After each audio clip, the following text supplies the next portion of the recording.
future. I won a writing fellowship as an undergraduate in America. I was to spend 2 months producing a poetry manuscript about the idea of home. It was 2006. Having been away from Kenya for some years, I wrote about finding a home in the places along my travels. About personalities with Caribbean accents, African American people, about Africans far away from home, rationalizing their memories, their loss, and the present. I also realized that when I thought about Kenya, I was really thinking about Nairobi and the villages where my grandparents are from. I didn't know much about anywhere else. Those were my people. I came across this idea by Meru, a legal theorist. She said, to decide whose suffering we care about is to define ourselves and our communities. I've carried that sentence with me for 6 years and counting, and I struggled to memorize my own poems. I moved back to Nairobi, the December chaos broke out. And like others, I began to think about how to heal the rifts and create bonds across the country. I decided that I would care about the suffering of a sampling of Kenyan people. My hope was that in this way, my Kenya would expand beyond Nairobi and where my grandparents lived, and that my journey would cause others to expand their Kenya. And so this Kenyan life was born. I created a lived experience for myself in the diversity of rural Kenya, the one that we only ever articulate in terms of disaster and crisis. The occasional wedding, ceremony, or funeral, and our very specific rural homes. After the idea crystallized, I would say, let me just get this one thing done, and then I can die. The project is simple enough. Spend 200 days with 20 rural Kenyan families, or 10 days each. Select families diverse in terms of ethnicity, geography, vocation, family structure. Work alongside them in their daily activities. Document conversations with them about their life, their experiences, their aspirations. Speak to society pillars like teachers, doctors, elderly people, to figure out how the family fits in the context of their community. Be present. Try not to embarrass your mother. Try not to end up with a family that will give you off to marry some chieftain. Tweet and Facebook as much as electricity and battery power allow. Take notes. Blog. Repeat. Don't get sick and die. What do the trips look like? The families I stay with are or have tended to be most comfortable with their mother tongues. So they'll say something to me in Kiswahili and talk back to each other in whatever it is. Depending on the distance from my mother tongue or their willingness to teach me, sometimes I'll catch a thing or two. Sometimes I won't. 2, I travel, how people travel. That is by matatu. Sometimes in overloaded station wagons that are supposed to seat 5 and are actually seating 8 or 11. 3, I eat what people eat. So far, this has meant more food and tea than I'm used to. One of my host moms bought me rock buns every day for breakfast while her children had leftover ugali. It isn't always an easy principle to achieve. 4, sleep under the same roof where there is a roof. 5, try to help out in the house with cooking, fetching water, in the farm, or wherever I can without getting in the way or horrendously slowing down efficiency. In February, for my first trip to Meru County, and stayed with a family 3 degrees of separation from me. Through a former colleague, I connected with a scholar I'd only heard of before, who lived in Meru town. He introduced me to Star, and it was with his family that I was to stay in a place near Kangeta, off closer to Maua town, in the heart of Mira country. That's me, having just come back from fetching water. My little friend Miriam is in training. I asked Star to give a chat. It struck me up millet and cook it up into porridge. That's me grinding. That's me cooking. And look, that is my uji. Applause. I climbed up trees and learned how to harvest mira. That's me on top of a tree, and that red shoot in the foreground is good to harvest. That's my host mother with the kanga I'd just given her. I'm trying to take every family and affirming kanga to assert the power and the function of the word. That's the kind of poetry that works over there.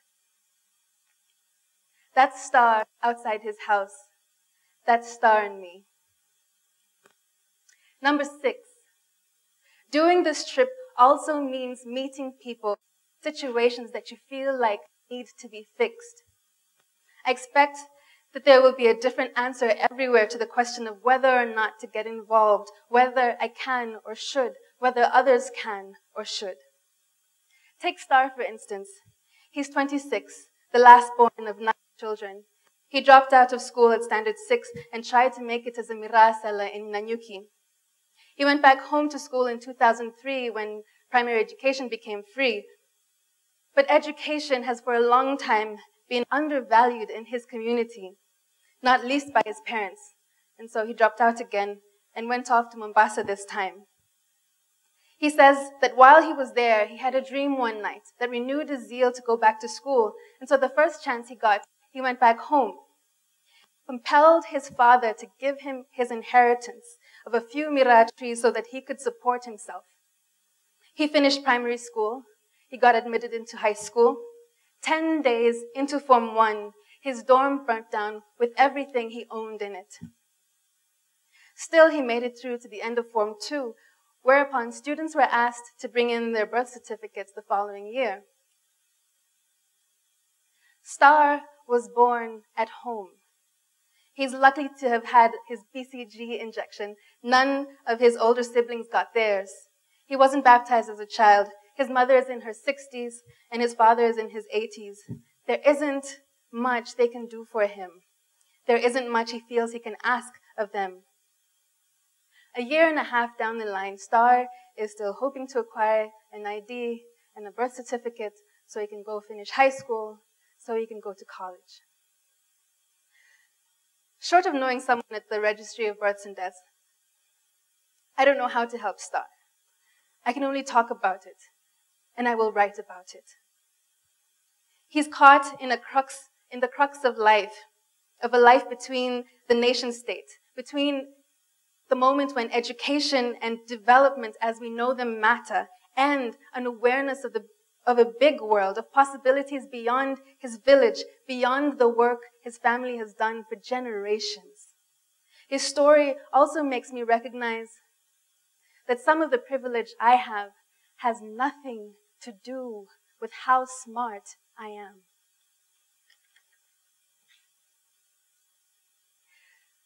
This Kenyan life is fundamentally a research process, one that provides intervention opportunities because of its public nature on social media, because it's about our people in the present. Our people, say, because at various points you have and will decide to care about these families suffering. This Kenyan life tells us about the different experiences of our countrymen. Sometimes it tells us about ourselves. If we use it well, it can help us to frame the future, to include more knowledge, more people, more possibilities for ourselves and each other. This moment in our history is always passing away. We have to put it to memory ourselves. Stored in British museums are things that were, for generations, taken for granted. They were not special to us at the time the British were storing them up. It is one thing to mourn about lost income. Worse still, I would say, is to repeat that mistake. This Kenyan life is really an arts research methodology. I'm going to call it that, okay? Cutting cloth as that first writing fellowship on home. The only difference is I've designed the writing experience to expand what I can write about, what I know. Poetry is a way of knowing, storing up knowledge, and sharing it. Robert Dusky, former American poet laureate and critic, writes, one of the responsibilities of the poet is to mediate between the dead and the unborn. He says, we must feel ready to answer, as if asked by the dead if we have handed on what they gave us, or asked by the unborn what we have for them. Recently, I heard Ngwatilo of Vision 20 speaking at an event in Nairobi. This was shortly after the powers that be had said there will be a 50-kilometer-per-hour speed limit on Thika Road. He said Vision 2030 is largely about providing a hardware upgrade to this nation by creating an infrastructure, be it physical, legal, procedural. He said the problems we're seeing on Thika Road reflect a software problem. We're failing to adjust our behavior to the new infrastructure. I started this Kenyan life so I could write a book of poems. I thought, well, out there I could maybe keep a blog and perhaps maybe tour the country with some performances. Poetry is what I knew I could deliver. It was the part I could play to design, to frame the future I want for my people, for the ones whose suffering I have chosen to care about. Yeah, I had some ideas about putting it on radio somehow, somewhere, maybe translated it into Kiswahili for a national audience, perhaps on regional radio. Guess what? The state of funding for the arts in this country make a book of poems and poetry performance decidedly the most relevant thing a person or institution can do with their money. But, like Star, I won't be deterred. I'll give my 200 days, put it on radio, and then write that book. I've had new dreams lately, so I'd rather not die right after, but I think I will have done something worthwhile, both for the present and the future. When you go back to your life, decide whose suffering you care about, and redefine yourself and your community. Kenya, as we know it, cannot survive until we learn to care for one another, understanding that care costs something. Something must be invested. This Kenyan life will cost me 200 days outside my comfort zone, and hopefully no more than 2 years just getting it off the ground. I still need families and connections in rural Kenya. If you know people that would be helpful, send me an email. The project so far is funded by a poet who operates without a trust fund. It's not a sustainable model. It needs money, but it also needs people to talk about it, to care for it. But don't live vicariously through me. Muku Kibati's software problem, our software problem, will not be solved by 1 project or 20 projects. It will not be solved this election year. It will not be solved by the time Kenya turns 50 next year. We must always work to create a Kenya that will be a place where we will do more than vumilia and skumana with life. Kenya can be as wide and long as our borders say it is. Kenya can be as wide and long as our borders say it is. We need an endowment fund for the arts, so that the future always has the capacity to think about itself and the legacy it is creating for the future after it. There's a Kenyan organization called KCDF in the business of managing endowment funds and giving grants across the country for various in particular things. If you have a pot of money and cannot manage such an undertaking yourself, talk to them. I'd like to close my talk with a poem. But before that, a thought that Ngugi wa Thiong'o shared on this stage at 20 Lit Fest in 2010. He pointed out the problem of exclusively storing up our most potent ideas in English, when the vast proportion of our population doesn't think in the language. I confess I couldn't probably give this talk in any other language. I couldn't write a poem in any other language. I don't know if that exonerates me. I don't know if that exonerates us. Invocation for coming years. The land has changed. The air is not what it used to be. It carries the smells of trees we plant, cars we drive, foods we eat. Those who remember also smell the absence of trees and plants that have not survived. Our hearts have changed. They are soft in places our parents could not have imagined for us. No longer do we parent our neighbors' children. Some of us neglect our own. Questions will be asked of us. Who are our ancestors? What do we know better? What have we let ourselves forget? Once upon a time, our mothers woke with the birds to feed and clean and teach endurance and duty in bouts of song and silence. Children were their worth, their life, their wealth, and their death. Who are our ancestors? What do we know better? What have we let ourselves forget? It's the future I want, to have a child who knows her name, the story of his mother and grandmother, a child who knows his father and grandfather, the families from which they came, the paths they trod, what Kisumu, Meru, and Marakwet were like back then. Every place, the thorns and the blossoms. It's the future I want to clothe, to protect, to fatten like the goats in which I put my hope. I shall wrap it in stories told with words, in song, in pictures, in dance.